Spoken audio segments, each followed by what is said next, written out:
Bonjour à tous, j'espère que vous allez bien.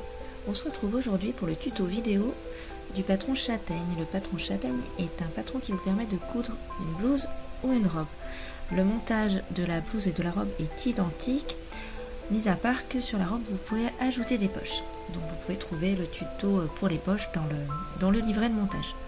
Aujourd'hui nous allons coudre ensemble une blouse châtaigne.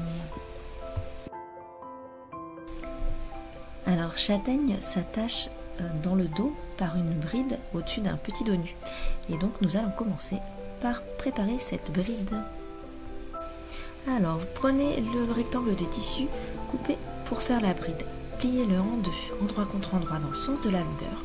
Puis venez coudre à mi-largeur, environ 6 mm du bord sur toute la longueur. Comme c'est une petite pièce de tissu, pour éviter qu'elle ne s'enfonce sous le pied de biche au début de la couture, je vous conseille de mettre un petit carré de feuilles de papier de soie pour bien aider à faire glisser sous le pied de biche. Venez ensuite couper le surplus de couture, puis venez retourner le petit tube que vous venez de former, soit à l'aide d'un retourne-biais, comme moi sur la vidéo. Si vous n'avez pas de retourne-biais, vous pouvez également le retourner en venant fixer à l'extrémité du tube un fil attaché à une aiguille à bourron. Vous glissez l'aiguille dans le tube et en tirant délicatement, vous arriverez à retourner ce petit tube. Nous allons maintenant coudre la partie haute du buste, le plastron. Prenez pour commencer vos empiècements devant et dos dans le tissu principal. vous allez les assembler endroit contre endroit au niveau des épaules. Vous faites une couture à 1 cm du bord, puis vous venez ouvrir les coutures au fer. Vous allez faire la même chose avec les empiècements dos et devant dans le tissu doublure. Donc dans mon exemple, le tissu principal et le tissu doublure est identique. Positionnez la bride sur l'endroit de la doublure, à environ 1,2 cm du haut. Veillez à bien mettre la bride dans le bon sens. Le sens de la bride, en fait, elle est actuellement orientée vers l'intérieur du tissu. Et ensuite, quand on retournera notre plastron sur l'endroit, elle se mettra vers l'extérieur. Donc, ajustez bien la taille de la bride à la largeur de votre bouton. Puis, venez fixer votre bride par quelques points à 5 mm du bord dans la marge de couture. Coupez l'excédent de bride, puis venez assembler votre plastron tissu principal et doublure endroit contre endroit au niveau de l'encolure et des milieux dos. Veillez bien au niveau de la bride à ce que la bride soit bien à l'intérieur. En fait, elle se retrouve prise en sandwich entre les deux épaisseurs de tissu.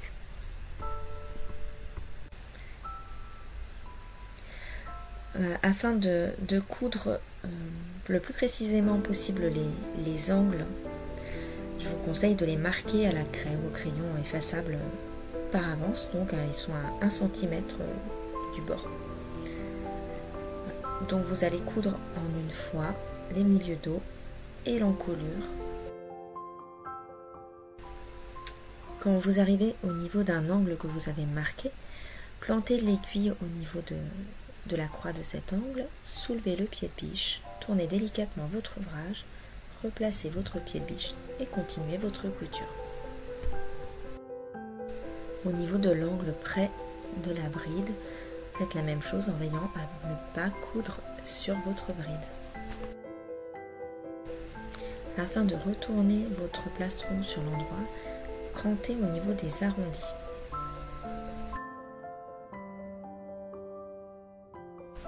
Au niveau des angles, vous pouvez soit les cranter, soit faire comme je vous montre dans la vidéo, replier chaque marge de couture l'une sur l'autre, puis retourner en faisant bien ressortir l'angle. Si votre tissu est suffisamment fin, ça ne devrait pas poser de problème et ça évite de fragiliser la couture à ce niveau. Voilà, je vous remonte l'angle avec la bride. En plus, on peut s'aider de la bride pour tirer délicatement. Et voilà. Vous n'avez plus qu'à repasser votre plastron pour mettre bien en place.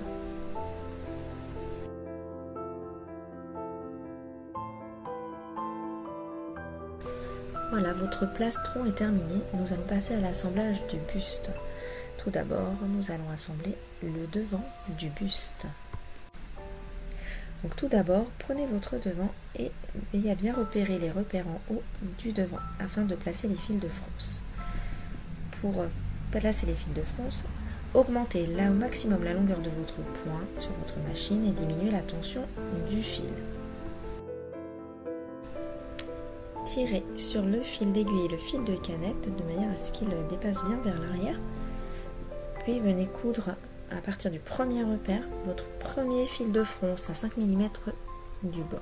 Vous cousez jusqu'à votre second repère. Arrivé à votre second repère, ne coupez pas votre fil à ras. Laissez une longueur suffisante pour tirer sur vos fils de fronce. Recommencez en posant un deuxième fil de fronce à 15 mm du bord.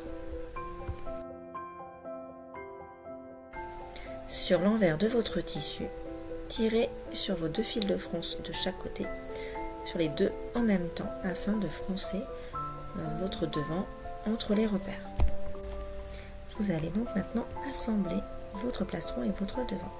Donc épinglez endroit contre endroit le devant que nous venons de froncer et l'empiècement devant qui est le devant du plastron. Alors commencez par épingler les extrémités qui ne sont pas froncées jusqu'au repère du devant de chaque côté. Ensuite, vous viendrez répartir harmonieusement vos fronces et égaliser la longueur des deux tissus. Au niveau du plastron, prenez bien les deux épaisseurs de tissu, la doublure et le tissu principal.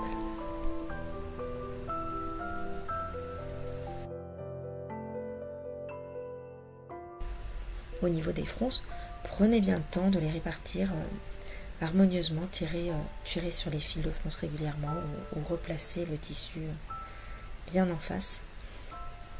Ça vous permettra d'avoir un joli rendu. Ensuite, vous allez venir coudre à 1 cm du bord. Votre couture passe normalement entre les fils de fronce. Les fils de fronce seront retirés après. Mais si vous piquez dessus avec votre couture, ce sera plus difficile de les enlever. Donc essayez de ne pas piquer dessus. Voilà, vous pouvez retirer maintenant vos fils de fronce et surfiler ensemble les marges de couture. Nous allons passer au dos. Commencez par bien repérer les deux zones de fronce de la pièce dos. Il y a 4 repères. Entre ces repères, placez 2 fils de fronce de la même manière que nous avons placé les fils de fronce pour la pièce devant. Prenez votre plastron au niveau du dos. Vous avez 2 côtés. Vous allez venir assembler endroit contre endroit la pièce dos. À ces 2 côtés, 2 plastrons. Donc vous prenez bien les tissus extérieurs et tissus doublure au niveau du plastron et vous allez commencer par assembler un premier côté en commençant au niveau de l'extérieur, au niveau du côté en manchure. Épingler jusqu'au niveau du deuxième repère, c'est-à-dire que la partie froncée se trouve au niveau de la zone du plastron et ensuite il va y avoir une zone qui ne sera pas cousue. Répartissez les fronces harmonieusement à ce niveau et piquez à 1 cm du bord. Répétez l'opération pour le second côté. Vous pouvez ensuite retirer les fils de fronce délicatement. Nous allons maintenant faire la finition du dos nu, en dessous du triangle. Commencez par surfiler ensemble les marges de couture que nous venons de faire. Puis repassez bien vers le bas ces marges de couture et la petite partie qui n'est pas cousue aussi au niveau du triangle, du bas du triangle. Vous venez la placer en faisant un repli de 1 cm à l'aide de votre fer à repasser. Nous allons faire une petite couture pour la tenir en place. Cette couture va commencer verticalement à côté du petit triangle. Vous allez coudre vers la marge de couture. Ensuite, vous cousez tout le long de la partie dos nu, tout dessous. En fait, elle sert vraiment à maintenir la marge de couture repliée vers l'intérieur. Une fois que vous avez fini le dessous du dos nu, vous tournez légèrement votre machine et vous faites quelques points vers le haut afin de maintenir tout ça en place.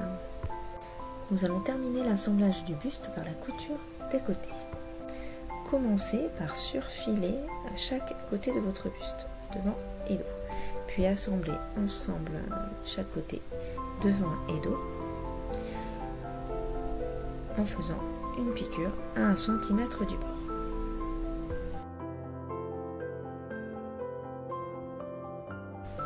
Ouvrez les marges de couture au fer.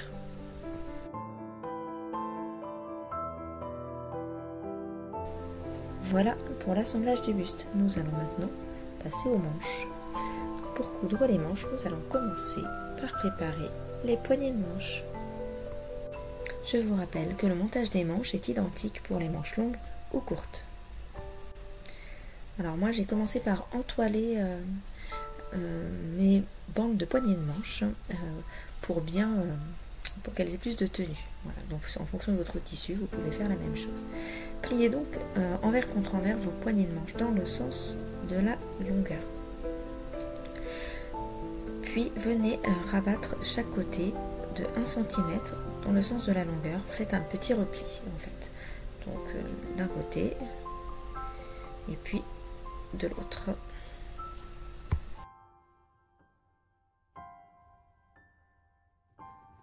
Prenez votre manche et surfilez les deux côtés.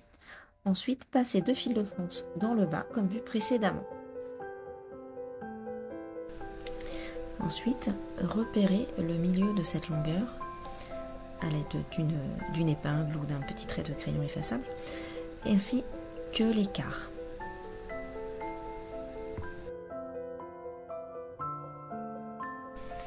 Prenez votre poignet de manche, assurez-vous de le mettre dans le bon sens si vous avez un tissu imprimé avec un sens comme le mien. Repérez de la même manière le milieu et l'écart de ce poignet de manche au niveau de la longueur. Puis venez assembler endroit contre endroit le bas de la manche au poignet de manche en commençant par assembler au milieu. Puis vous tirez sur les fils de France jusqu'à ce que les repères du premier quart s'alignent. Vous les assemblez à ce niveau-là. Placez quelques épingles pour tenir les fronces, répartissant les fronces correctement. Vous continuez de tirer.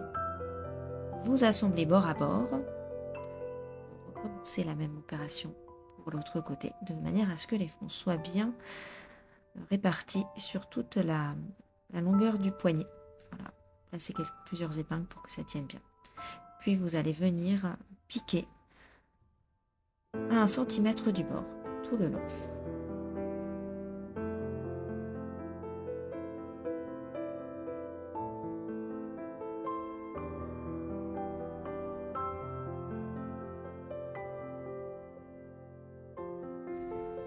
Retirez les fils de France. Si jamais ça accroche à certains endroits, n'hésitez pas à couper sur les fils pour ne pas abîmer votre tissu.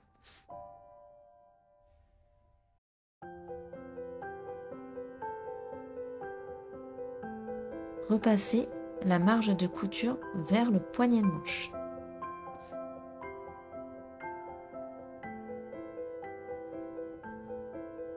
Épinglez endroit contre endroit les côtés de la manche,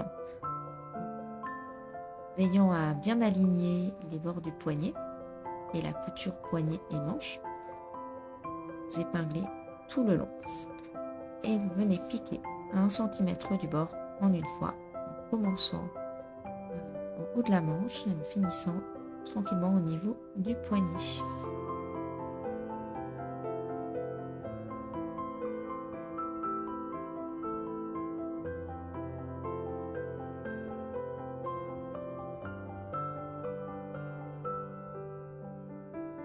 Ouvrez les marges de couture au fer à repasser.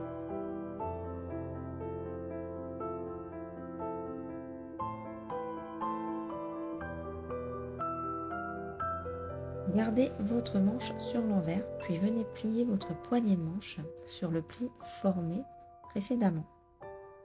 Puis venez replier le petit pli qui était formé aussi précédemment en fer. Venez l'épingler tout du long pour former le poignet de manche.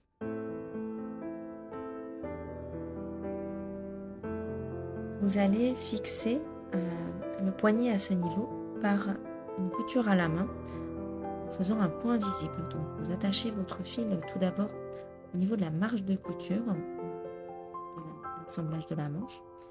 Puis vous venez coudre dans le pli du poignet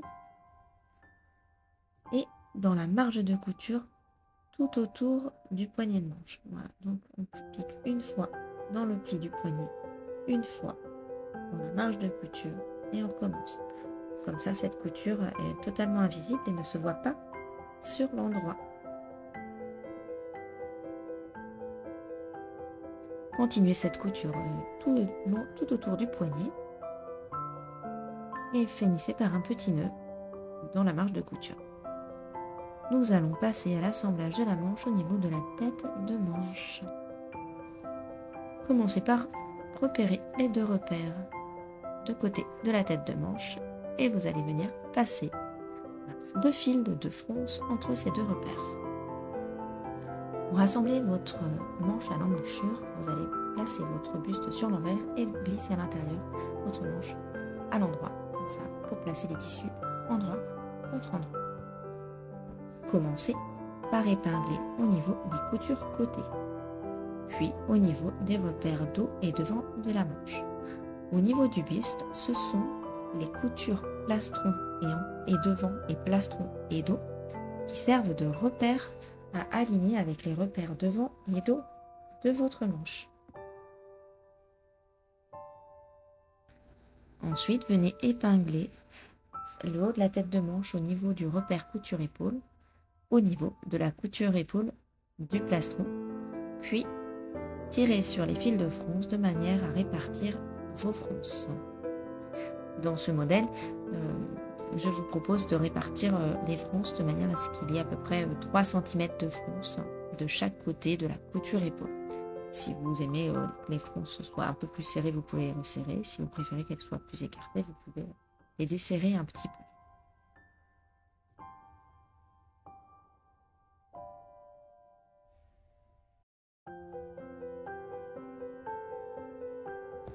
Une fois vos fronces bien réparties, placez plusieurs épingles pour bien maintenir en place en veillant bien à prendre le tissu principal et la doublure du plastron, toujours.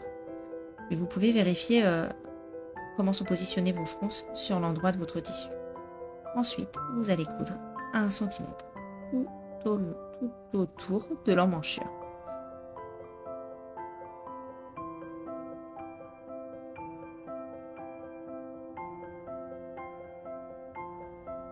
Enfin, retirez vos fils de fronce.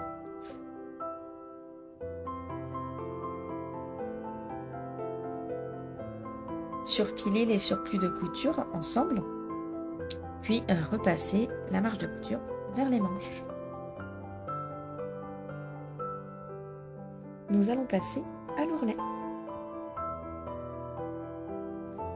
Dans le bas de votre vêtement, faites un repli de 1 cm à l'aide de votre fer à repasser.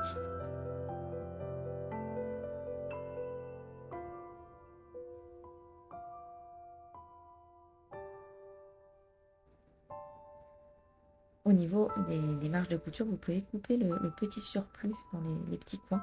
Ça vous sera plus facile pour faire le deuxième repli. Voilà, donc vous faites le deuxième repli en vous aidant de votre fer à repasser et en plaçant au fur et à mesure des épingles pour maintenir en place votre ourlet.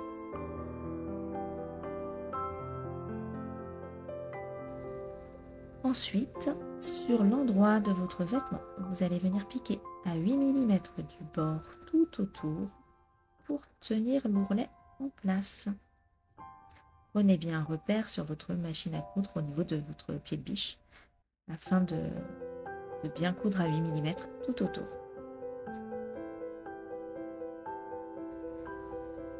Un petit coup de fer pour terminer Et c'est bon. Il ne vous reste plus que le bouton à poser.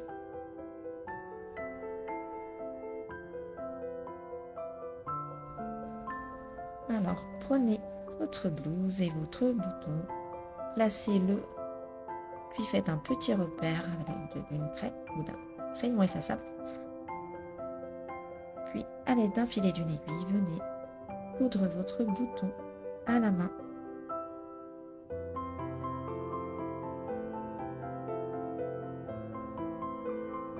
Et voilà, vous avez terminé votre blouse châtaigne. Bravo! Vous avez une nouvelle blouse dans votre garde-robe. Nous arrivons à la fin de ce tuto. Si ce tuto vous a plu, n'hésitez pas à mettre un pouce, un cœur ou un commentaire. Ça aide la marque à se faire connaître et ça me permet de savoir quels sont les contenus qui vous plaisent le plus afin de vous proposer encore plus de choses que vous aimez. Voilà, je vous souhaite une belle journée, après-midi, soirée, où que vous soyez et je vous dis à bientôt. Bonne couture!